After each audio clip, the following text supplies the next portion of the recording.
So మీ career చూసుకుంటే భయ్య, మీ first cinema D for దోపిడి, అందులో 3 హీరోలు ఉంటారు. సో నవీన్ పోల్శెట్టి గారు, తర్వాత సందీప్ కిషన్, అదేవిధంగా మన వరుణ్ సందేశ్.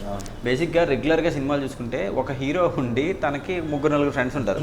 సో నవీన్ పోల్శెట్టి గారు అప్పటికి అంత స్టార్ కాకపోయినా వీళ్ళిద్దరూ స్టార్సే. తను కూడా అప్పటికి కొంచెం వస్తున్నాడు. ఇది మన అదేంటిది శేఖర్ కమల గారు సినిమా చేశారు. సో వీళ్ళ 3 కాంబినేషన్లో మీరే ఫస్ట్ సినిమా, అది నేను చూసాను. ఇది సో ఎలా అనిపించింది మీకు? ఇప్పుడు మీరు చెప్తుంటే కొత్తగా అనిపించింది, నాకు నిజంగా తెలియదు. ఓకే, అంటే హీరోస్ ఫ్రెండ్స్ గా ఉండడం, నేను హీరో ఫ్రెండ్, ఈ కాన్సెప్ట్ అసలు మీరు చెప్పేదాకా నాకు అర్థం కాలేదు ఫస్ట్. అంటే ఆ థాట్ ప్రాసెస్ లో లేను. బట్ అది ఓన్లీ బికాస్ ఆఫ్ సిరాజ్ కల్లా director and family man directors, వాళ్ళు ప్రొడక్షన్ రాజన్కి అండ్ నాని గారు సమర్పణ. ఆ సిచ్యువేషన్లో ఏంటంటే వాళ్ళు ఒక చబ్బీ లుక్ కోసం, అది కూడా చాలా యాదృచ్ఛికంగా జరిగింది. బంగారు కూడా పెట్టాను సినిమా ఆడిషన్కి వెళ్ళాను నేను. అక్కడ నా ఫోటో ఇచ్చా. అక్కడ గోపి అని నా ఫ్రెండ్, అతను కూడా డబ్బింగ్ ఆర్టిస్ట్, డైరెక్షన్ డిపార్ట్మెంట్. అతను ఈ సిరాజ్ కల్లా టీం వాళ్ళు ఫ్రెండ్స్ అనమాట. వాళ్ళు ఏదో ఆడిషన్ కోసం చబ్బీ లుక్లో ఒక ఫోటో కావాలి అనగానే, అప్పుడే బాయ్స్ సినిమాలో తమన్ గారు వచ్చింది. ఆ టైంలో ఇతను కొంచెం చబ్బీ లుక్లో ఉన్నాడు అని చెప్పేసి ఈ ఫోటో వాళ్ళకి ఇస్తే వాళ్ళు ఓకే చేశారు. ఓకే చేయడం అంటే ఫోటో వరకు ఓకే, పెర్ఫార్మెన్స్ మాత్రం చాలాసార్లు ఆడిషన్ చేశారు, చాలా చోట్ల ప్రూవ్ చేసుకోవాల్సి వచ్చింది. ఫైనల్గా రాజ్ డీకే వాళ్ళు వచ్చిన తర్వాత ఓకే బన్ను క్యారెక్టర్ పేరు. సో బన్ను క్యారెక్టర్కి ఇతను ఓకే. నాకు అప్పటివరకు ఆ క్యారెక్టర్ అదని తెలియదు. ఆడిషన్గా పిలిచారు, వెళ్ళాను. బోర్డు మీద చూస్తే బన్ను కాస్ట్యూమ్స్, బన్ను ఇది, బన్ను అది అంటే అయిపోయి ఇంటి పెద్ద క్యారెక్టర్ అనుకున్నా. ఫస్ట్ సినిమా నాకు అది. సో ఎలా ఉంటుంది అది మనకి ఏమీ తెలియనప్పుడు అంత పెద్ద సినిమా పడితే. సో అది it's a great experience. So by me previous short films అవి చూశాను, ఎక్కువ కామెడీ, అంటే ఒక 90% కామెడీ చేశారు. ఇంకొకటి రూమ్ అనే ఒక షార్ట్ ఫిల్మ్ చూసారు, దాంట్లో మటుకి కొంచెం ఎమోషనల్గా థ్రిల్లర్గా ఉంటుంది. అంటే ఎట్లా మళ్ళీ సడన్గా కామెడీ నుంచి దానికి మళ్ళీ కామెడీ రోల్స్ ఏంటి వేరియేషన్స్? అంటే యాక్చువల్గా రెగ్యులర్గా నాకు కామెడీ రోల్ చేయాలని కాదు, నేను మామూలుగా ఎమోషనల్గా ఏదో ఆడిషన్స్ ప్రిపేర్ అవ్వడానికి అర్థం ముందు అన్ని రకాలు చేస్తూ ఉండే టైంలో ఈ డీ ఫర్ దోపిడి తర్వాత, డీ ఫర్ దోపిడిలో కామెడీ ఎక్కువ ఉంటా క్యారెక్టర్ కదా. అండర్ పాలిట్లో ఒక పర్సన్ నాకు లింక్ చేశాడు, బ్రో ఇలా లాలో ప్లీజ్ ఐ డ్రీమ్ ఛానల్లో నేను చేస్తాను వీడియోస్, స్కిట్స్లా చేస్తాను, షార్ట్ వీడియోస్ లాగా, నీకు ఇంట్రెస్ట్ ఉందా అని. అప్పుడు ఓకే మనం ట్రై చేద్దాం, ఏముంది, వీక్లీ వీడియో రిలీజ్ అవుతూ ఉంటుంది, ఆడియన్స్కి ఇంకా దగ్గర అవ్వచ్చు, ఇండస్ట్రీకి ఇంకా దగ్గర అవ్వచ్చు, పెర్ఫామ్ చేయగలుగుతాడని మనం ఒకటి క్రియేట్ చేసుకోవచ్చు కదా అనే దృష్టితో నేను అది స్టార్ట్ చేశాను. అక్కడ ఏంటంటే అతను రకరకాల క్యారెక్టర్స్ రాసేవాడు, రకరకాలు. ఒక దాంట్లో గోదావరి స్లాంగ్తో ఉండేది, ఒక దాంట్లో తెలంగాణ స్లాంగ్తో ఉండేది, బ్రాహ్మిన్ మాండలికంతో ఒకటి ఉండేది, లేకపోతే బ్లైండ్ కింద, అలా ఏది పడితే అది, ఏది కష్టపడితే ఏది కష్టం అనిపిస్తే అది అలా క్రాక్ చేసుకుంటూ వెళ్ళిపోయాను. వాసు గారు కూడా మాకు ఫుల్ సపోర్ట్ ఇచ్చారు, నీ ఇష్టం రాకేష్ బాగుంది చేయాలి. ఆ పాయింట్లో ఏంటంటే నాకు అక్కడ పనిచేసిన, అక్కడ ఇంటర్న్గా చేసిన ఒక పర్సన్ నిరంజన్ అని, తను ఎల్వి ప్రసాద్ ఇన్స్టిట్యూట్లో డైరెక్షన్ కోర్స్ చేశాడు.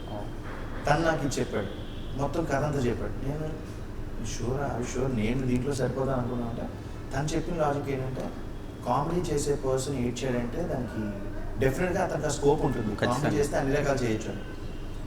అది కూడా మీరు నమ్మరు, అది రూమ్కి వెళ్ళినప్పుడు ఎల్వి ప్రసాద్ టీం, అది నేను చాలా ప్రౌడ్ మూమెంట్ చెప్పుకోగలను. ఏంటంటే ఎల్వి ప్రసాద్ చెన్నైలో షూటింగ్ వెళ్ళాను, ఎల్వి ప్రసాద్ దాంట్లోనే ఒక డబ్బింగ్ స్టూడియోలో సెట్ లాగా తయారు చేశారు, ఆ రూమ్లో ఉండేది. పెడుతున్నారు, నేను డ్రామా చేసేస్తాను.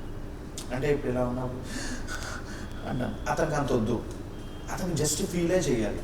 నాకేమో ఆ క్యారెక్టర్ నేను అర్థం చేసుకోవడం డ్రామా వస్తుంది. తర్వాత లోపల తీసుకెళ్ళి నాకేసి ఇంతకు నువ్వు చేసిన నీవే కామెడీ చేసావు, ఇందులోనే ఉండిపోతాను అంటే లైఫ్లో నీకు ఒక పార్ట్ దొరుకుతుంది. లేదు కొత్తగా ట్రై చేస్తానంటే నీకు ఒక వేరే వే ఆఫ్ కాల్స్ వస్తాయి. నువ్వు క్యారెక్టర్ని అర్థం చేసుకో, క్యారెక్టర్ని అర్థం చేసుకుంటే నువ్వు యాక్ట్ చేయగలదు, నువ్వు అది ఫీల్ అయితే వచ్చేస్తుంది. ఇలా నాకు కొంతసేపు ఒక 15-20 minutes ఇన్పుట్ ఇచ్చాడు. అంటే క్లాస్ స్పీకర్ ఒకటిగా, అంటే నా గురించి 9 o'clock షూట్ స్టార్ట్ అయితే 11 దాకా 4 shots అయినాయి ఆ రోజు. 11 నుంచి till 2 o'clock దాకా చేసాం నైట్. నమ్మంటే అశోక్ ఒక్కటి కూడా సెకండ్ టేక్ లేదు, ఒక్కటి కూడా సెకండ్ టేక్ లేదు, అన్ని సింగిల్ టేక్స్. రీజన్ ఏంటంటే నాకు అర్థమైంది, ఆ క్యారెక్టర్లో ఉండిపోయా. ఈవెన్ ఫుడ్ దగ్గర కూడా రాకేష్ నీకు ఏం ఫుడ్ కావాలని అక్కడ ప్రొడక్షన్ వాళ్ళు వచ్చి అడిగితే అతనికి ఇది తెప్పించాను అని తనే చెప్పాడు. ఫుడ్ తినట్టు పర్లేదు, నేను అలా కూర్చున్నా, ఎక్కడికి కదలా అలా కూర్చున్నా. ఆ రోజు నాకు అర్థమైంది ఏంటంటే మనం ఇంటూ ద క్యారెక్టర్ ఉంటే ఖచ్చితంగా ఇంత ఈజీ అవుతుంది. దానికి ప్రాక్టికల్గా చూశాను. సలార్లో నేను ఇంకా నేర్చుకున్నా. అంటే అలా వీళ్ళు ప్రభాస్ గారిని రుద్రాజ్ గారిని ఎందుకు వీళ్ళు స్టార్ అయ్యారు అనేది ఆ టైంలో నాకు అర్థమైంది అనమాట. అప్పుడు నాకు ఈ రోజులన్నీ గుర్తొచ్చాయి. అలా ఈ రూమ్లో ఆఫర్ వచ్చింది. అంటే మీ కెరీర్ ఇప్పుడు 13 years కెరీర్లో అప్ అండ్ డౌన్స్ ఖచ్చితంగా ఉండుంటాయి. మీ ఫస్ట్ డీఫర్ దోపిడి నుంచి ఇప్పటి వరకు సలార్ వరకు మీరు చూసిన అప్ అండ్ డౌన్స్ ఏమున్నాయి? బాగా లో ఫీల్ అయిన సిచ్యువేషన్స్ కానీ, నాకు ఇంకా ఈ ఫీల్డ్ వదిలేసి వెళ్ళిపోవాలన్న ఫీలింగ్ కానీ, అట్లా పీక్ మూమెంట్స్ ఏమున్నాయి దీంట్లో? ఫీల్డ్ వదిలేసి వెళ్ళిపోదాం అనేది ఎప్పుడు రాలే. అంటే నా థాట్ ప్రాసెస్ కూడా లేదు. ఇక్కడ ఉన్నామని వచ్చాం కాబట్టి, అంటే తర్వాత ఎవరైనా ఎందుకు వెళ్ళావు ఎందుకు వచ్చావు అంటే ఈ బాధలేం కాదు. బట్ వదిలేసి వెళ్ళిపోదాం ఫీలింగ్. ఎందుకంటే నాకు అంత కష్టాలు ఎప్పుడు రాలే. అంటే మన కృష్ణానగర్ కష్టాలు, టీ తాగి బంధు తిని ఇలాంటివి ఏం లేవు నాకు. లైక్ ఫ్యామిలీ పరంగా సపోర్ట్ వల్ల నాకు ఆ సిచ్యువేషన్స్ రాలేదు. డౌన్ అయితే డెఫినెట్గా ఉన్నాయి. ఎందుకంటే చాలా డౌన్స్ ఉన్నాయి. ఒకడు పిలుస్తాడు, నీకు అసలు నువ్వు ఇలా ఎందుకున్నావు, నువ్వు ఇది కాదు, అసలు నువ్వు వేరే వింగ్లో ట్రై చేయి అని ఒక పర్సన్, నేను చాలా ఇంటర్వ్యూస్లో చెప్పాను అది. బ్రెయిన్ వాష్ చేస్తారు. సన్నపడిపో, నువ్వు అసలు స్మార్ట్గా అయితే తిరిగిపోతే నేను లైఫ్ చూసుకోగలేదు. అయినా అతని డీఫర్ దోపిడి సినిమాలో నీకు వన్ ఆఫ్ ద హీరో, నువ్వు అసలు నువ్వు ఈ చిన్న చిన్న క్యారెక్టర్ చేయడం ఏంటి, అసలు నువ్వు సన్నపడి చెప్తాను నా దాంట్లో మంచిదని. నేను హీరో అవుదామని కాదు, కానీ నా పాయింట్ ఏంటంటే ఒక లీడ్ క్యారెక్టర్ చేస్తే అడ్వాంటేజ్ ఏంటంటే నెక్స్ట్ సినిమాల్లో మంచి క్యారెక్టర్స్కి పిలుస్తారు. అవును. ఇప్పుడు హీరో ఫ్రెండ్ త్రూఅవుట్ ఉండే క్యారెక్టర్లు, లేకపోతే విలన్గా ఉండేవి చిన్న చిన్నవి, ఈ సైడ్ విలన్గా వచ్చి ఇవి కన్నా ఒక మంచి రోల్, స్టోరీకి లింక్ అయి ఉన్న ఒక రోల్కి పిలుస్తారు. క్యారెక్టర్ ఆర్టిస్ట్గా మంచి గుర్తు బ్రహ్మాజీ గారు అద్భుతమైన క్యారెక్టర్ చేస్తారు. అలాంటి ఒక క్యారెక్టర్ ఆర్టిస్ట్గా మనం ఎస్టాబ్లిష్ అవ్వచ్చు అనే సెన్స్తో నేను సన్నపడిపోయి అంత వన్స్ ఒకసారి నేను అక్కడికి వెళ్ళిన తర్వాత చూసి ఇదేంటి ఇలా అయిపోయావు అని అడిగాడు.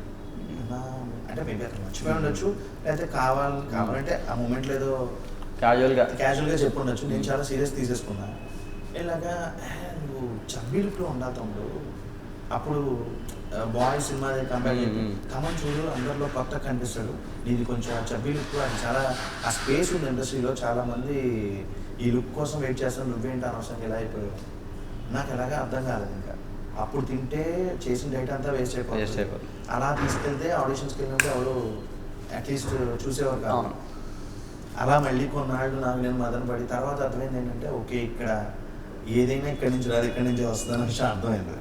సరే మనం చేసుకుంటే వెళ్దాం.